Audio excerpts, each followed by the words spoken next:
Hi, everyone. Welcome to the Princeton Review's webinar, Demystifying Law School Admissions. My name is Scott, and I will be co-hosting tonight's presentation along with our resident expert, Peter. Just to let everyone know, a little bit of housekeeping. Everyone's lines are muted, so if you have a question or if there's something you'd like to share with us, please go to the question box located in your GoToWebinar menu bar, and we'll circle back later in the presentation. We'll answer everything. We should have plenty of time for questions and answers towards the end. Also, we're going to do our best to get through all of the questions, but if we're unable to answer yours for any reason, one of our experts will follow up with you after the webinar. So have no fear, we're here for you, so we're happy to answer any questions that you have. So without further ado, I'm going to pass it over to Peter to take it away. So here you go, Peter. Hi, everybody. So yeah, my name is Peter Hanning. I'm a teacher for the Princeton Review, as well as a lawyer and a professor and all-around nerd. I've been doing this for a long time, since 2000. So yeah, I think that the law school application process is certainly can be extraordinarily stressful for a lot of people, in part, because it is so alien and so different, and it can seem like there's so much going on. But hopefully, we can answer a lot of your questions and make it so it's a little bit clearer and it's not as scary. So first up, things that we're going to try to focus on today. Again, we definitely have a set agenda that we're going to try to get through, but then we want to be able to have some time to answer any of your questions. But we want to talk about the law school application process, the things that you need to do as applying to law school, whether you're currently in college, whether you've just graduated, whether you've been out for a while, all the steps to applying to law school before you get ready for law school. Then obviously the dealing with the big beast, and that's the LSAT itself. And even though that can be certainly very stressful, we're obviously not going to get through everything about the LSAT here, but to kind of answer some of the big parts about the LSAT, kind of diagnose its components, and so you'll be able to see what are the different parts of the LSAT and how they all fit together, and then get some advice about how to deal with it. And then we'll talk about what we can do and how we can help specifically. How the Princeton Review can help you approach your application process, how the Princeton Review can help you approach the LSAT, and yeah, so I'll be able to help you guys out. All right. So first up, who am I? What's my deal? I've been a teacher and tutor for the Princeton Review, as I said, since 2000. That's me in the first row with my son. It wasn't an official take your son to work day, but he came and was my TA that day. I've graduated from Brooklyn Law School in 2009. I had a focus in criminal defense, and I currently now am a professor of criminology and sociology. I have a master's degree, a JD, I'm getting my PhD right now. So yeah, I collect graduate degrees like Pokemon. And I've been to lots of different types of grad school, including law school. And people always ask, well, did you like law school? It's like, I loved law school. I thought law school was great. It's certainly very, very stressful. But I think it was a lot of fun. And I did enjoy it, even though it was very stressful. So let's talk about this countdown to law school. And what are the different, so what is so we want to think about what are the different parts of applying to law school, what are the different components, what is the timeline for applying to law school, and how you should get ready for it, what are the parts of the application, what's the process. So we want to go through all of those kinds of things, so you'll be able to know how to deal with them. So the law school application process. First, there's a number of different components of the law school application process, and it starts with the LSAT itself. The LSAT is a standardized test, obviously. The LSAT is a standardized test in many ways, like other standardized tests that you may have taken, if you've taken the SAT or the ACT, multiple choice, and that's it's in many ways the biggest part. At least it can be the biggest part of your application process.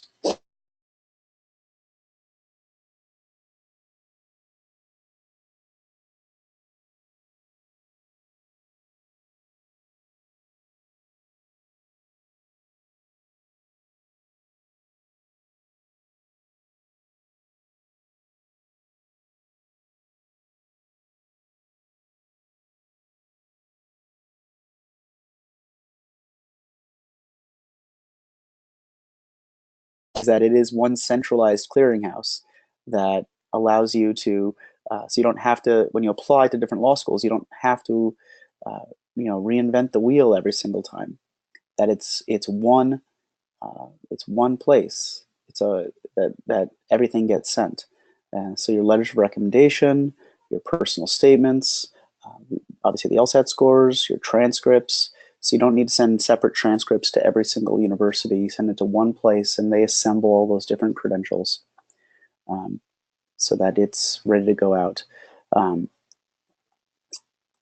So that you, so that part, at least that part of the process is fairly streamlined.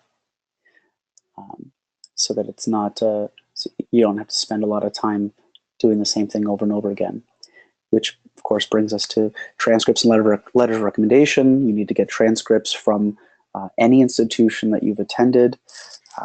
So I remember when I was applying to law school, I had transferred. So I'd attended 2 undergrad universities, so I needed to get transcripts from both of those undergraduate universities. And I had taken some classes at a junior college, over the summer, and I had to get transcripts from them. And then letters of recommendation, the letters of recommendation usually from professors that you've had recently. I know for some people, if they've been out of school for a while, that can be a little bit harder. But my advice for letters is always that you get the letters from professors who know you well, who can speak to the quality of your work, and sometimes that's hard because, again, if it's been a while since you've been in school. But if you're still in school and you're thinking about who's going to be a recommender, I always recommend that you think about what professors you like, and then you start talking to them. I know that I've frequently now, as a professor, had students come up to me so midway through the class and say, "I'm really enjoying your class. Would you mind writing me a letter?" And developing those kinds of relationships early allows me to, obviously as a professor, you try to get to know all your students, but if you have lots and lots of students, that can be hard. But having a student express interest early on, saying, I'm interested in law school. Would you keep me in mind? I'm interested in law school. Do you have any advice if I'm interested in law school? Would you write me a letter? That stands out to me, and that always allows me to remember who they are. And it allows me to also get to know them well, so they're the kinds of details that I can put in a letter would be interesting ones and personal ones. So it's not just this kind of generic letter where, Susan is a hard worker and contributes to class. That's if there's 1,000 of those letters that they receive. You want something that's going to stand out in some way, that's going to be memorable.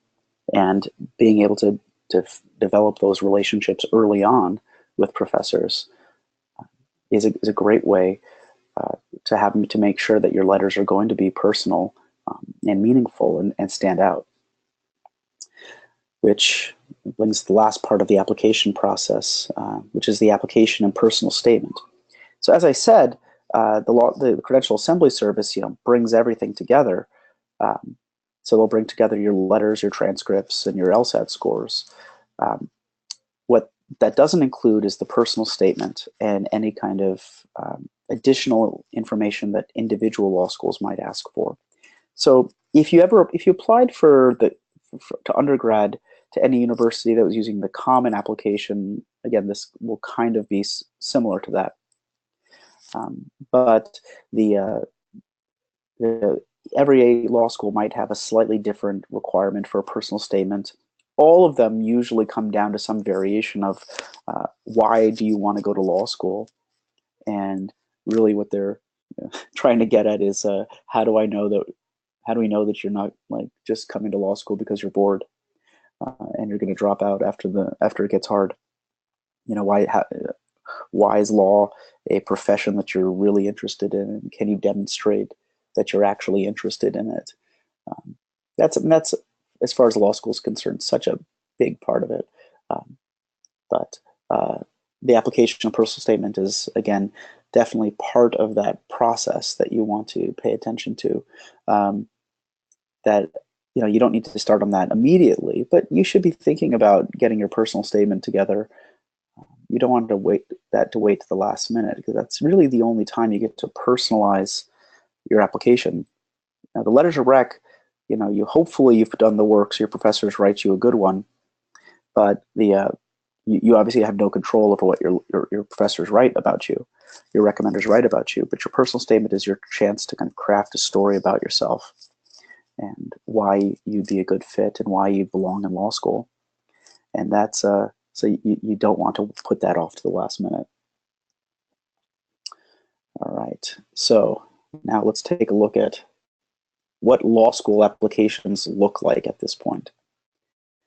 So there's been some changes over the years. The law school environment is very different. So I went to law school in 2009, which, if you look at this chart, you see was the kind of the last hurrah of. I graduated in 2009. It was kind of the last hurrah of law school before obviously the recession, and the law school environment changed a lot.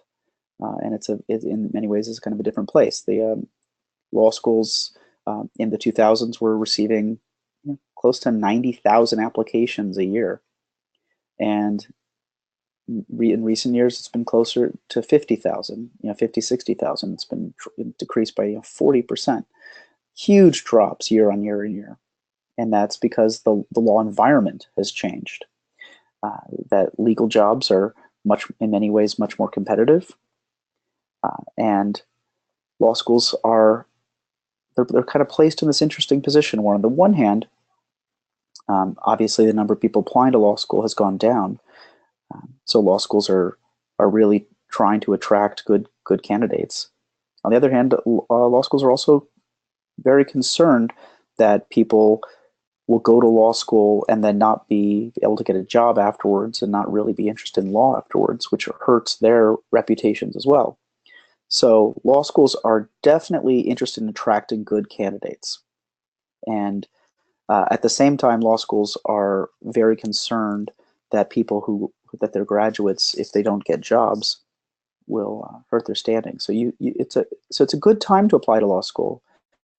If you are really, really interested in practicing law, if you're really interested in becoming a lawyer, I will say that law schools are looking much more carefully at applications, though, because the joke for a long time was that people would apply to law school because they didn't know what else they wanted to do. That's not the case, really, as nearly as much as anymore as it was 10 years ago, as it was 20 years ago. Now, people who are applying to law school are applying because they really want to be lawyers, and they're really certain about it, and they're really sure about it. So you want to be able to position yourself as one of those kinds of candidates, and demonstrating that you are really interested in going to law school for the right reasons. And that's, again, because you want to be a lawyer and you want to make this your profession. So if you look to see the number of law school applications, yeah, it has changed a lot over the years. But at the same time, it's that being said, people are still, obviously, many people are applying to law school, and law schools are still very competitive, and that's something to keep in mind. So let's take a look at how do we get ready for the applying to law school. So the admissions checklist. So January to March, this is where you guys are right now. This is where you are right now. This is a perfect time to kind of be thinking about to getting started in this process.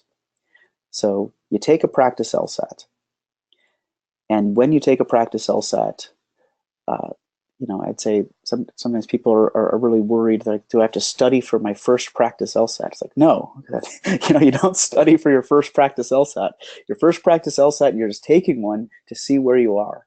And seeing where you are lets you know how much work you're going to need to do, and it lets you make an informed decision about what kind of preparation would be best suited to help you.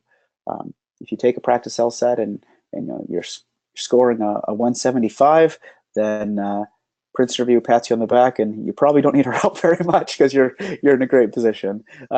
But if you take a practice LSAT and you're scoring in the 130s or the 140s, then you know you're going to need a lot of work. But either way, you just want to take that test, and you want to have a good sense of where you can't really think about what you need to do. You can't really think about how much work you need to do and how to make a good plan if you don't know where you're starting from. And that's really the key thing about LSAT preparation, is that you have to have a clear goal in mind. And that goal has to be informed by as the most accurate information as you can, which is why you really want to take a real one, they're readily available.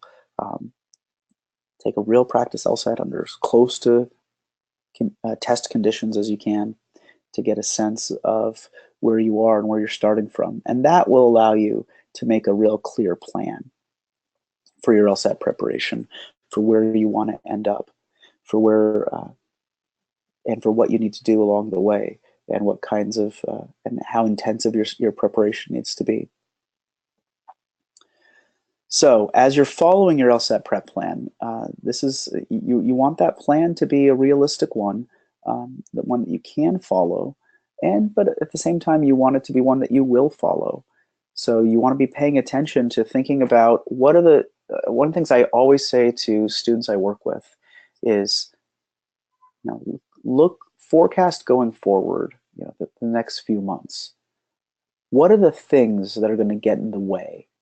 What are the things that are going to be barriers or be obstacles? Not that those things are insurmountable, but be realistic. Do you have a family vacation that is coming up in a few months? Do you have a job that you're working in addition to going to school?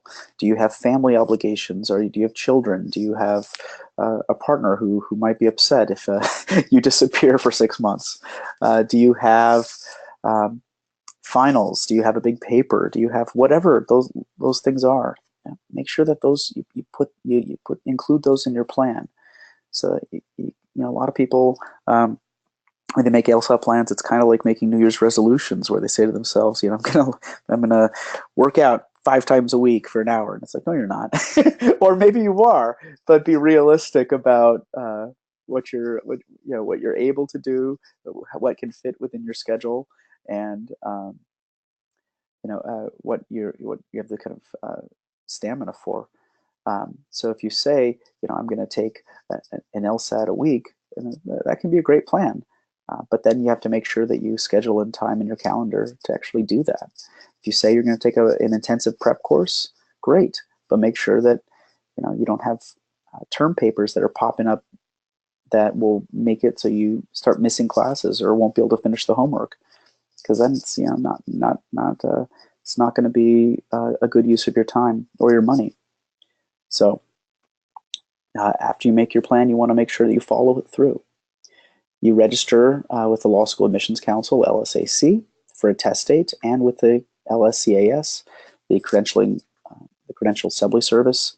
You want to make sure that you do that. I don't know how many times students have put this off and then found out that they couldn't get the LSAT date that they wanted, or that they had to drive 50 miles to get to the nearest one, or 100 miles or whatever, because the locations near them were all booked up. So you definitely don't want you don't want to put that off. You want to make sure that you sign up for the test, and you make sure that um, you sign up with the assembly service, so you know what all is going to be involved there. It's not the sort of thing you want to put off to the last minute, a week before applications are due. So you want to make sure that you think about schools that you want to apply to. And applying to law schools in many ways is a lot like applying to undergrad. You think about your safety schools, you think about your reach schools, you think about your good fit schools, you think about where in the country you want to live, and also where in the country you want to practice. That's something that a lot of people don't necessarily think about.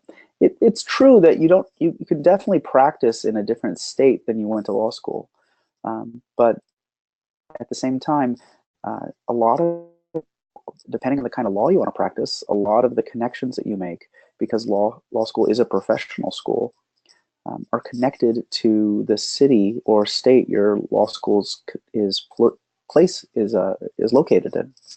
I know that when I was in law school, I was doing internships with the Legal Aid Society of New York. I had friends who did internships at law firms in New York. I had friends who I did a clerkship with a federal judge that was located in New York. So think about where do you want to work, where do you want to end up, and that might have a lot to do with where you go to law school. And then it's obviously not that law schools are teaching. Most law schools are the curriculum is generally very similar from law school to law school, but there always are exceptions, and there's more of a focus sometimes on in certain states with certain type of law. In New York, we spent a lot of time looking at New York law, which is not to say that we weren't looking at other kind of law too, but it makes sense that a lot of the focus is on where the school itself is located. So think about where you want to end up, and then think about what deadlines you're going to have to deal with along the way, what deadlines you're going to have to meet. So then you take the LSAT. You actually take the test, you finalize your list of schools, create a calendar of deadlines. If a lot of this, again, that we're talking about this checklist, now we're in June, October, we're taking the test, we're putting together our applications. You think to yourself sometimes like, oh, the applications, well, those aren't going to be due for a while. Why do I have to be thinking about this in June? Well, you're building in time for yourself. You're building in time for yourself to make sure that you don't miss these deadlines. So none of this is the sort of thing. This is going to be 3 years of your life, and depending on the amount of loans you take out, this could be hundreds of thousands of dollars. This is a serious investment. You don't want this to be rushed. You want to make sure that you put in the time and you build in the time within your schedule, so that you have the ability to make mistakes, and you have the ability to, if things don't go exactly the way you want, you have that cushion. So you want to make sure you know when those applications are due. You want to make sure that you have those set up, those deadlines due, so you don't miss those deadlines because something came up. This is a great time with the kind of summer. Contact professors. You don't want to contact professors during finals week and ask for a letter. That's I can say that is as a professor, that's your busiest time and you're most stressed out. I love it when students contact me in August. Things are maybe not like right before school is going to start, but maybe that first week of school, that second week of school, or 2 week, or if they can contact me in July, that's even better. Because things are much more mellow during the summer. But either way, this is a great time, this June to October period, to contact professors so that you give them lots of lead time. You give them at least a few months to have that first conversation of, I'd like you to write me a letter. And then this is when you can start putting together your personal statement. You're probably going to want to do multiple drafts. I think I did 5 or 6 drafts of my personal statement where I would rip up the thing and then start over again, because you're really trying to understand the story that you're trying to tell about how you're going to end up in law school and why you want to be a lawyer and why this is a good fit. And you want to make sure that that's something you can really kind of think about, and you have the time to really think about it. One last thing I'd say about letters of recommendation and references. I always when I apply to when I ask for letters of recommendation, I always include some version of my CV, my curriculum vitae, with a professor. What I would sometimes include is a paper that I wrote for their class. I'd remind the professor this is the grade that I got. Maybe tell the professor this is the activities that I was doing during school. These are the clubs I was part of. This is the job that I held. Just again, refresh the professor on who you are outside the classroom as well as in. Okay, so now we're into November, February. So November, February, we're through the fall. Now we're finishing up the application. Your personal statement, hopefully you've written multiple drafts so that so it should definitely be free of typos, definitely be free of any kind of grammar mistakes or anything embarrassing like that. But now's a good time to get someone else to read it. And when they're proofreading it, they shouldn't, hopefully they're not proofreading for, as I said, these kind of typos or grammar errors, but they want to be ask someone to read it with keeping in mind, does this sound like me? Is this the me that you know? Is this compelling? Is this interesting? Because you definitely don't want it to be generic. Again, there's thousands and thousands of applications. There's 60,000 people applying to law school last year. It's easy to fall into to just blend in with everybody else, and that's you're a unique person. So think about the ways that you're a unique person, and ask someone you trust to look it over to see if they can if they agree. This is a great time to check in with the recommenders to remind them of like, oh, I asked you to write me a letter back in October. Law school applications are due now. I asked, hopefully before then, but can you make sure that you have your letter in? One of the nice things about LCAS, the website, the Credential Assembly Service, is that you'll be able to see when the recommenders have turned it in. So you can see which ones are still outstanding and who you need to send a very polite reminder email to. This is a good time to fill out the financial aid forms and submit the application. Press send, get it in there. So we've applied to law school. Okay, so we've talked about all that. Now we're going to talk about the beast itself, the LSAT, and the different parts of the test and what's going to be part of it. So things to keep in mind. One, the LSAT is a long, long test. If you've never taken an LSAT before, you should know that it's you're talking 3 to 4 hours. It's a very long test. It's very tiring. It is a marathon. It is not a sprint. And it's the sort of thing that you need to build up stamina for. A lot of people, they think about taking the test. Oh, it's 35-minute sections, so they break it up into those sections. But it's like, no, you have to think about it being sitting in one place for 4 hours, reading for 4 hours. It gets exhausting, so you want to make sure you practice that. It's a paper and pencil test. It's got 4 main sections. The 4 main sections, we'll talk about in a little bit, the individual sections of the test. But again, it's a paper and pencil test. It's a Scantron test. It's a bubble sheet test, like the SAT was. Unlike the SAT, if you took the SAT a couple years ago before they changed it, there's no penalty for wrong answers. So guessing is not just encouraged, but if you should not leave anything blank on the test. If there's one thing you're leaving today with, definitely now that nothing should be blank on the LSAT. You should always be guessing. Most schools require the LSAT. I think there's now a list of 15 schools that don't require the LSAT anymore, that have accepted the GRE instead. And we can talk more. We'll talk a little bit more about that later. but the LSAT is still the vast majority of schools. This is the most common test. This is going to be this is part of the application.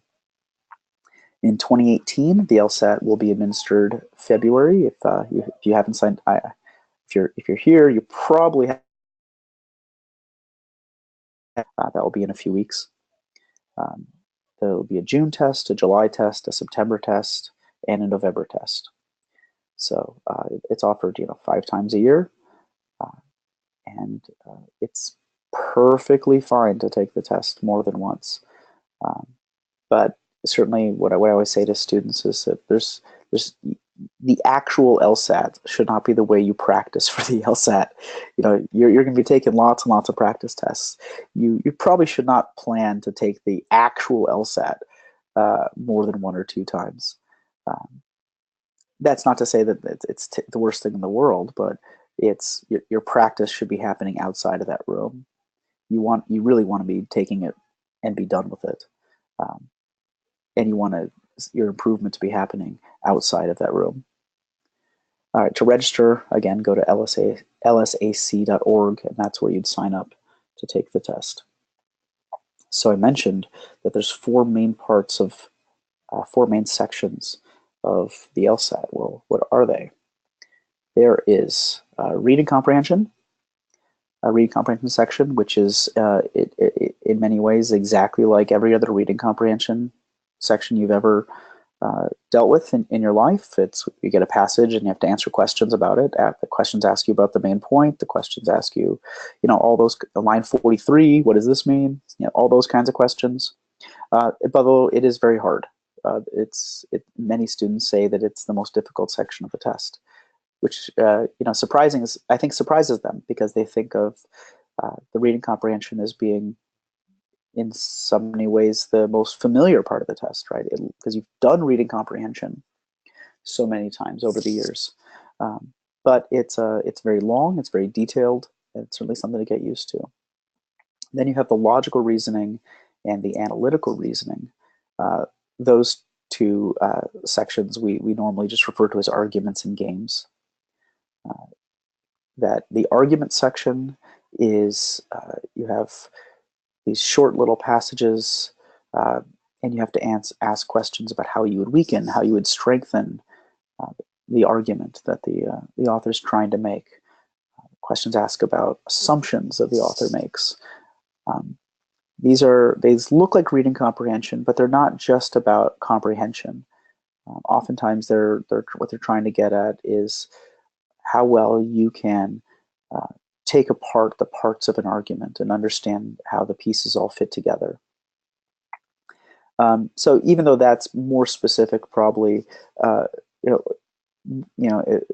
more detailed kind of reading than you might be used to, it's still reading. So it's still fundamentally recognizable. The game section, however, often people think are for Mars. These are the ones where you're putting things in order. It's all like seating arrangements at weddings. You think about like how complicated that can be. That's the kind of stuff they're doing with games. Susan can't sit next to Ted. Ted has to be by the fondue. Susan drinks too much, so don't put her next to the bar. It's a lot of those kinds of playing with restrictions, where things can and can't go.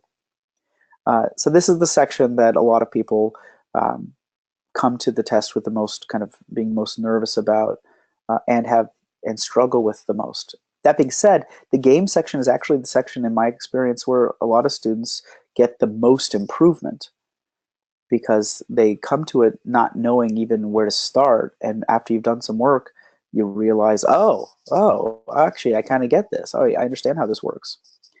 So you can see huge improvement in the game section. The reading comp, there'll be around 28 questions per section. The arguments is about 25 questions per section, and the games is about 22 questions per section.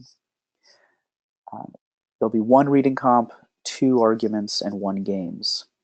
But there's actually 5 sections on the LSAT, 5 times scored sections.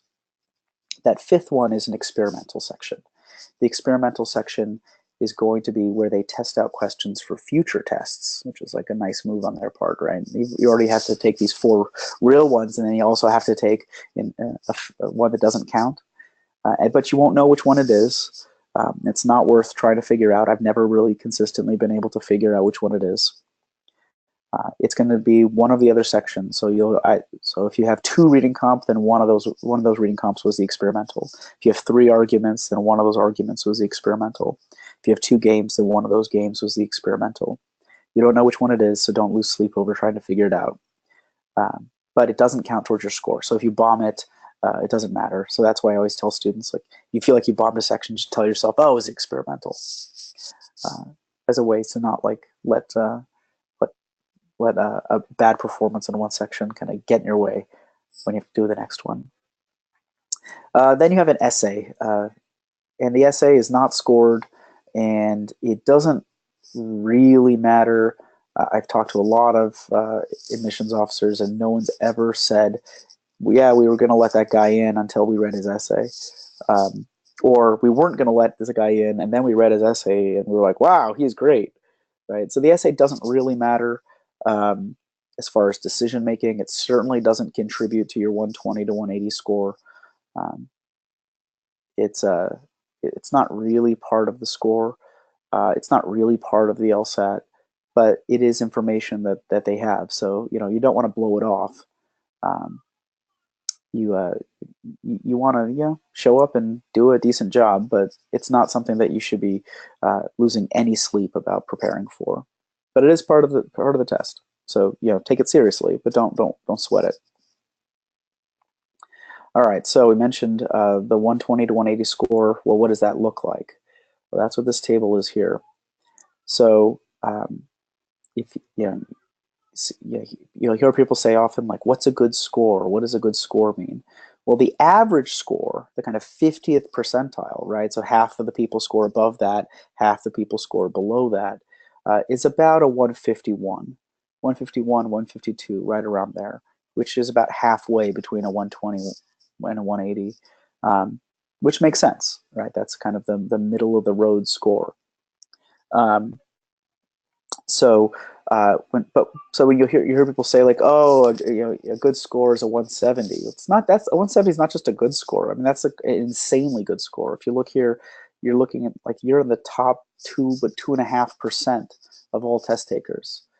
So I think that sometimes it's easy to people start psyching themselves out and start having these kind of unrealistic expectations about where they would be starting out.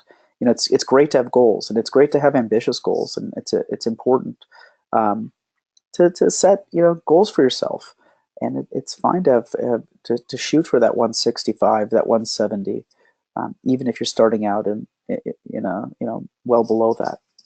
That being said, you shouldn't just get discouraged just because you're starting, just because you happen to be starting in the 140s.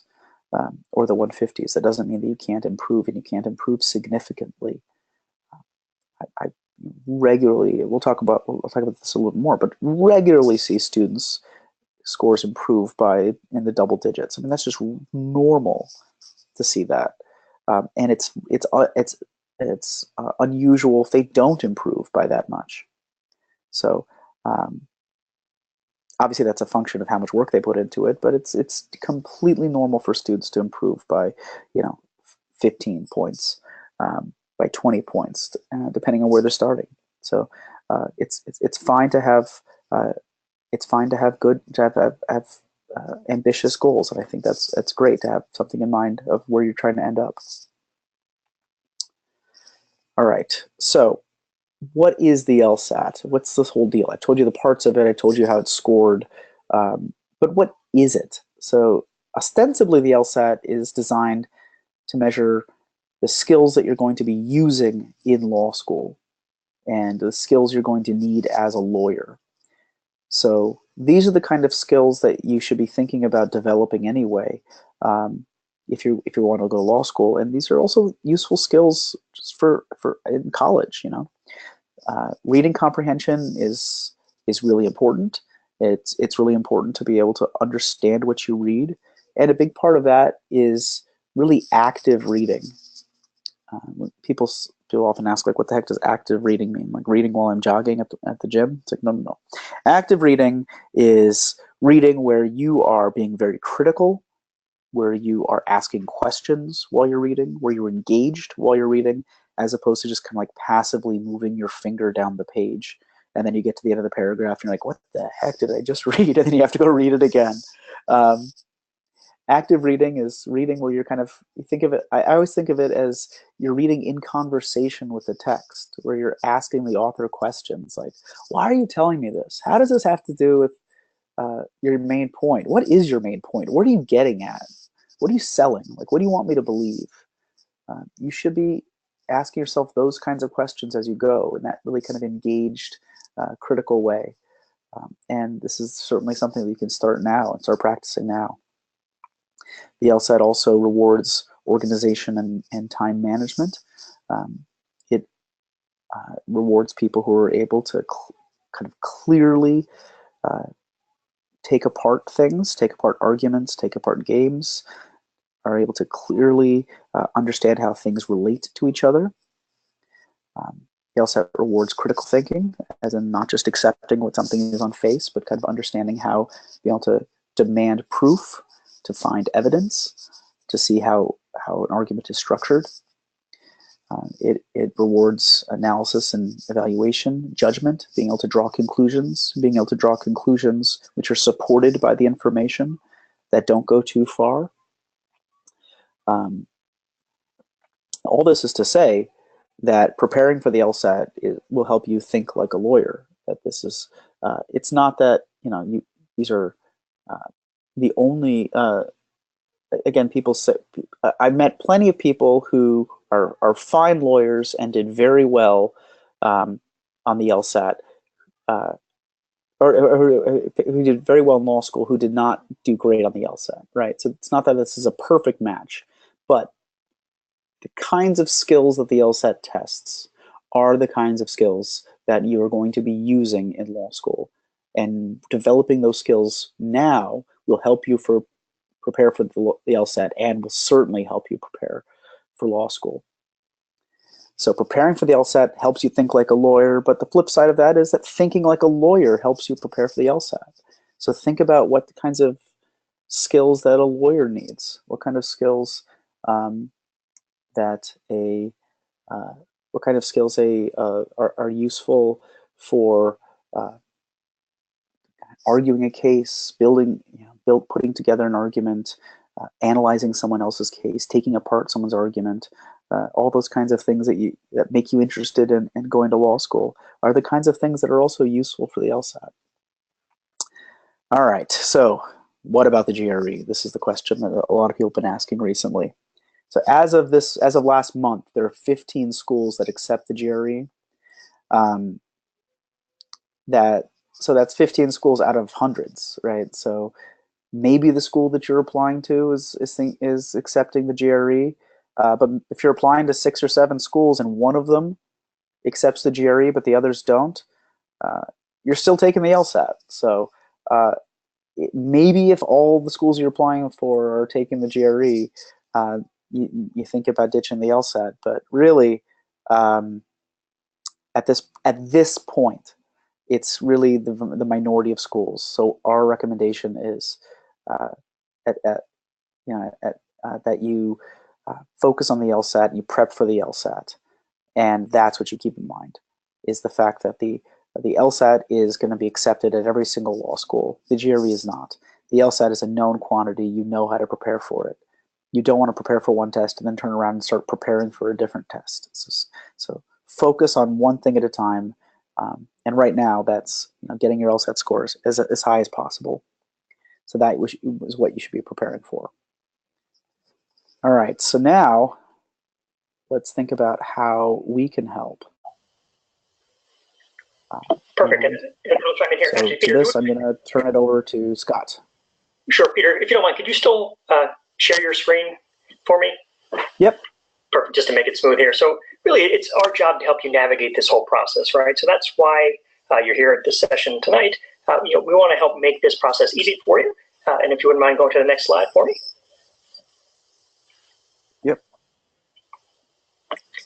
And you could start your journey by going to our website, right? So if you haven't already been to the Princeton Review website, there are tons of free resources to help get you started.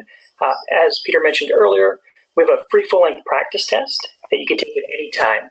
So you could go to our website, download it tonight if you wanted to, or you could check in your area by putting in your zip code if there's any proctored tests that are happening live near you. So definitely check that out. That's if you do nothing else after today's session, take advantage of that free practice test. It's a great, great resource. We also have free LSAT sample classes running throughout the year. You can check that out on our website. Another great feature that we offer on our website that not a lot of students know about is we have a free law school search engine. So what this does is has profiles for various law schools, and you could search by school name, you could search by different criteria, state, and there's a profile for each law school, and it has information like average LSAT score, GPA information, admission deadlines, and then there's a direct link to the school's website. So it already houses all that information for you, and it just makes that starting process so much easier for you. So as you're doing your research, you can see what kind of scores are needed to get into your desired school. You take that free practice test, see what you get, and then from there, decide what you need to do to get to that target score, right? And that's where we come in with lots of different prep options. If you wouldn't mind forwarding to the next slide there. And we have test prep options with every budget and learning style in mind, right? So it's really important for you to identify, again, how much improvement you're looking for and what kind of learning style works best. So, we have everything from books that you can buy. We have a great book called Cracking the LSAT. Again, a very cost-effective way. You can go out and order that book today. We also have online self-paced lessons. So if you just want more resources, but you want to work at your own speed, that's a great option. We do have classroom prep options too. So if you need the structure of a classroom course, we actually have 2 different classroom options. We have a fundamentals option, which is 30 hours of live instruction. And then we have what we call our LSAT Ultimate program, which I really love. This is 84 hours of intensive prep and 6 practice tests. So this is a great opportunity for students to cover everything from soup to nuts for the LSAT. And then we also have private tutoring. So if you work better in a one-on-one environment, maybe private tutoring would be best for you. And you could do this live in person or in an online classroom. So lots of great options depending on, again, your needs, your budget, how you feel comfortable prepping. But it's really all about starting with that practice test, see how well you do, and have an honest assessment what you need to do moving forward. If you wouldn't mind the next slide for me. And really, as I was talking about that LSAT Ultimate course, so our students see an average score increase of 12 points. So really what I like to highlight here is if you think about it, around the 50th percentile, it's about a 152. 12 points bring you to a 164. That brings you all the way to the 90th percentile. So that's a huge, huge jump. So we can really make a difference in your goals here. So I always like to tell students about this Ultimate program. I really love it. So again, if it works for you, definitely keep an eye out for it.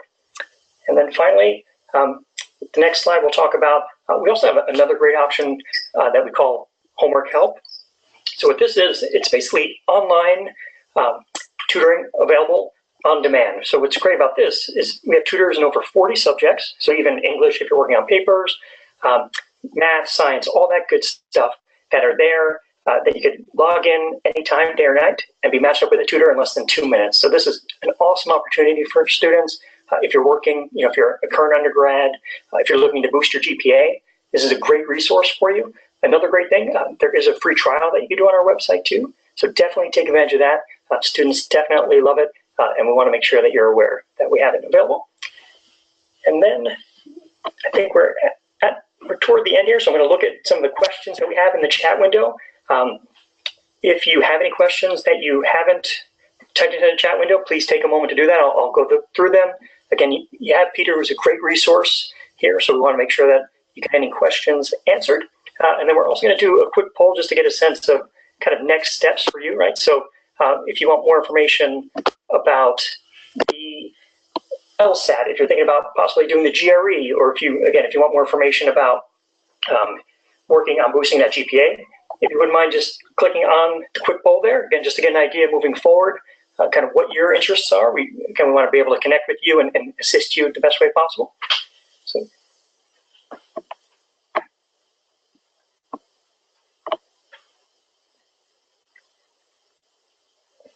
All right, perfect. All right. very much for getting through that. All right, so I guess we'll go to the next slide, which will be questions. So, Peter, if you're ready, I'll throw a couple questions from the group here out towards you. Yeah, great. All right, so one person looks like we have a go-getter who's actually a high schooler interested in law school. Oh, wow. Starting early.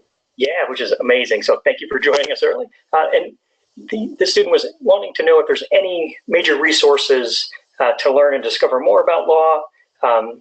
Looks like they've encountered things that are either extremely dumbed down or at too much of an upper level. So just any, I guess, if you could think of anything that maybe was helpful to you or that might be helpful to a younger law aspiring student.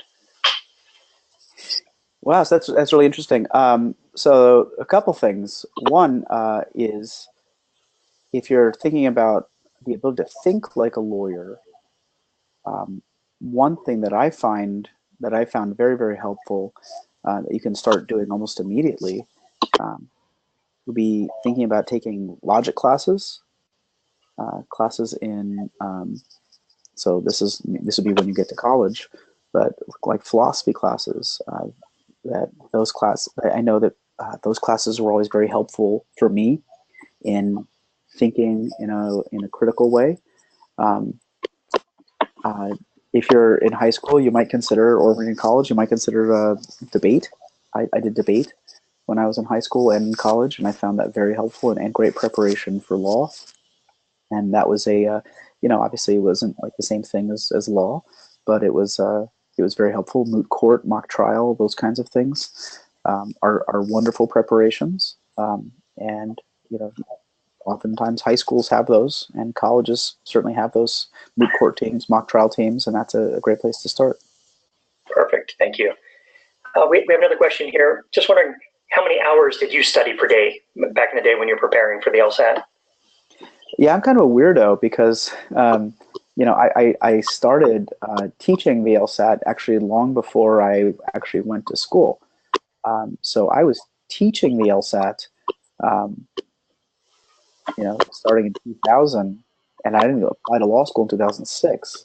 So in some ways, I'd been preparing for the LSAT for 6 years, and I've been preparing for it by learning about it and becoming an expert at it and teaching it.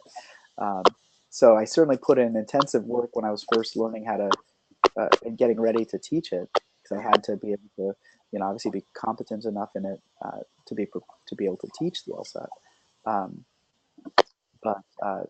So that it's kind of hard for me to go back to that position. But certainly when I've had a lot of friends, obviously I have a lot of friends who are lawyers, and it varies per person, but I think that you should be thinking about, depending on how early you're starting, I think an hour a day is probably pretty good. If this is not the sort of thing you cram. If you can start, if you can say do an hour or two a day, set aside that time. So you're not trying to. I don't think that these people who do like 7 hours a day. I don't think that's helpful. I think you just drive yourself nuts and burn yourself out. But a little bit every day, I think, is definitely the right way to think about it. Perfect. And this question actually almost builds up on that. Someone was asking for some time management advice. So the student is currently completing undergrad last semester, working full time as a paralegal, and also a mother. So wow. Yeah, so a lot going on, and she's wondering if she should sit in June or September. She wanted to know if she were to sit in September, will admission for law school be 2019? Yeah, I would say, as I said, this is not the sort of thing that you want to rush. You want to do it right, do it once. So I would say, if you know that you have a very busy schedule and a lot of commitments, I would give yourself as long a timeline as possible, even if it means waiting another year. And that might not be something that you want to hear, but that's my candid advice. If you feel like, I mean, I have 2 kids at home, and I know that I'm always running around in circles trying to keep up with them. And yeah, stuff gets in the way. I think that if you have the time to be able to say honestly and realistically, this is how I'm going to give myself that extra time just to make sure I can do this right. I think that's probably for the best. Perfect. And one student was wondering if we have an MCAT seminar like this, and yes, we absolutely do. So if you're thinking about doing med school, grad school, business school, we do have sessions and upcoming webinars that are currently being planned. We actually do have some great MCAT events coming up in mid and late February. So if you wouldn't mind, Peter, just putting the next slide that has our contact info. Perfect. So feel free to shoot us an email, questions@review.com. I can always send you the upcoming dates that are coming out. But if you check out princetonreview.com/webinars, tell out all the webinars that are coming up soon.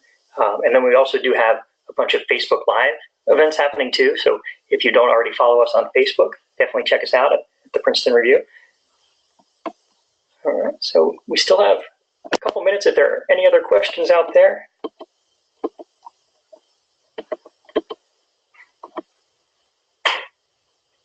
All right. Peter, I don't know if you have any other words of wisdom, anything else that comes to mind as we wind down here?